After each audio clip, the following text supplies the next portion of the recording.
On May 8, 2025, the world witnessed something the Vatican had never seen before. An American rose to the throne of St. Peter.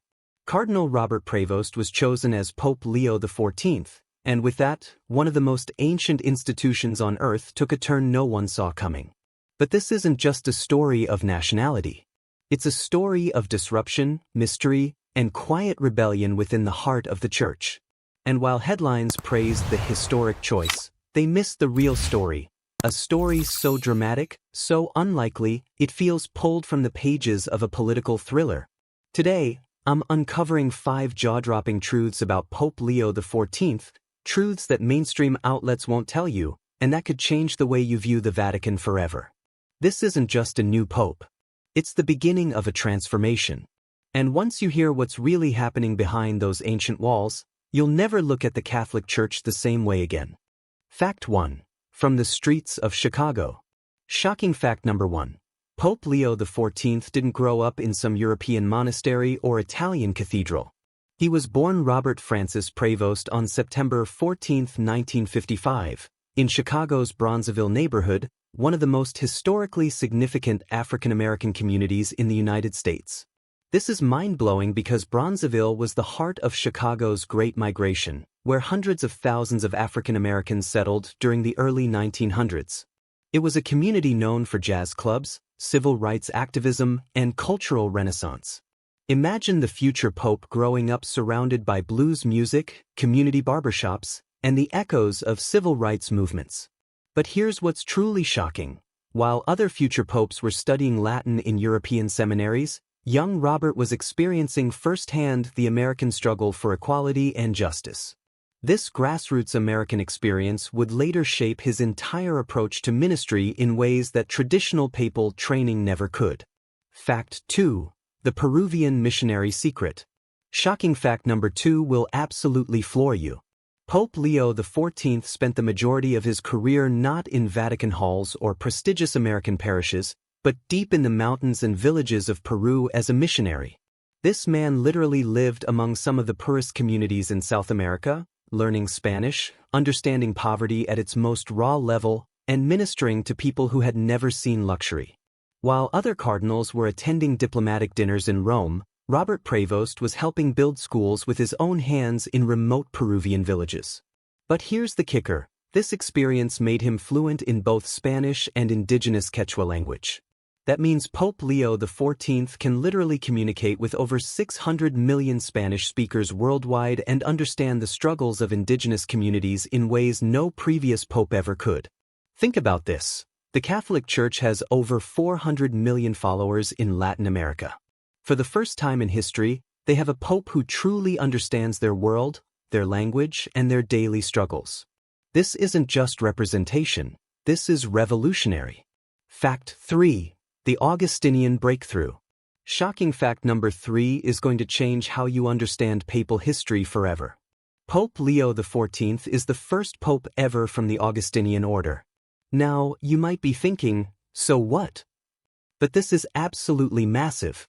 For centuries, the papacy has been dominated by specific religious orders: Jesuits, Franciscans, and Dominicans. Each order has its own philosophy, its own approach to faith, and its own political connections within the Vatican. The Augustinians? They've been the underdogs for over 800 years. Augustinians follow the teachings of St. Augustine, focusing on grace, personal relationship with God, and here's the key: social justice. St. Augustine wrote extensively about helping the poor, fighting inequality, and challenging corrupt power structures.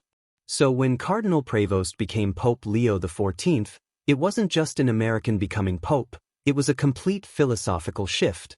The Vatican just elected someone whose entire religious training is built around challenging the establishment and fighting for the oppressed. That's not just change, that's revolution from within.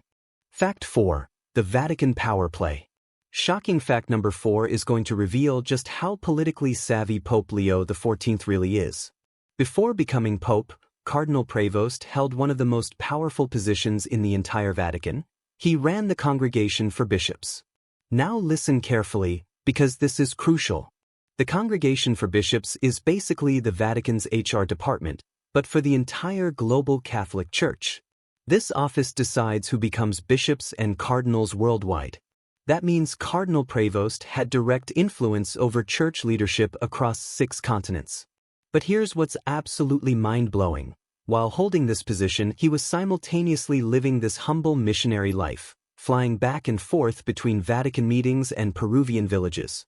This man was literally operating at the highest levels of church politics while maintaining his roots in grassroots ministry. Think about the strategic genius here. He spent years learning exactly how the Vatican power structure works, building relationships with cardinals worldwide, understanding the political dynamics, all while maintaining credibility as someone who genuinely cares about ordinary people. When the papal election happened, he wasn't just the American candidate or the missionary candidate. He was the candidate who understood both the Vatican's inner workings and the real world's problems.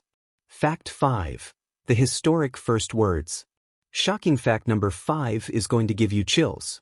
When Pope Leo XIV first appeared on the balcony of St. Peter's Basilica, his very first words as Pope were, "Peace be with all of you." Now, that might sound simple, but it's revolutionary. Previous popes often began with formal blessings, Latin phrases, or traditional Vatican terminology.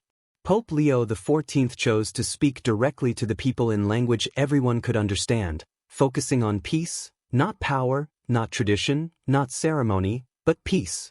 But here's what makes this even more shocking. Those words were delivered in perfect Italian, but his Chicago accent was audible. For the first time in papal history, millions of people around the world heard an unmistakably American voice delivering the papal blessing from St. Peter's balcony. This moment represents something unprecedented. It's not just about America finally having a pope. It's about the Catholic Church acknowledging that leadership can come from anywhere, that authentic faith isn't limited by geography or tradition, and that sometimes the most powerful voice is the one that sounds different from all the others. So there you have it. 5 shocking facts about Pope Leo XIV that reveal just how historic this moment really is. From Chicago's Bronzeville to Peru's mountains, from Vatican power corridors to St. Peter's balcony, this man's journey represents a complete transformation of what papal leadership can look like. This isn't just about America having a pope. This is about the Catholic Church evolving, embracing diversity, and recognizing that authentic leadership comes from understanding real-world struggles, not just theological theory. If these facts about Pope Leo XIV shocked you as much as they shocked me, make sure to hit that like button right now. And I want to hear from you in the comments. Which of these 5 facts surprised you the most? Are you excited about having an American pope? Or do you think tradition should have been maintained? Don't forget to subscribe and ring that notification bell, because we're just getting started with our deep dives into the stories that are shaping our world right now. Trust me, you won't want to miss what's coming next. Until then, stay curious, stay informed, and I'll see you in the next video.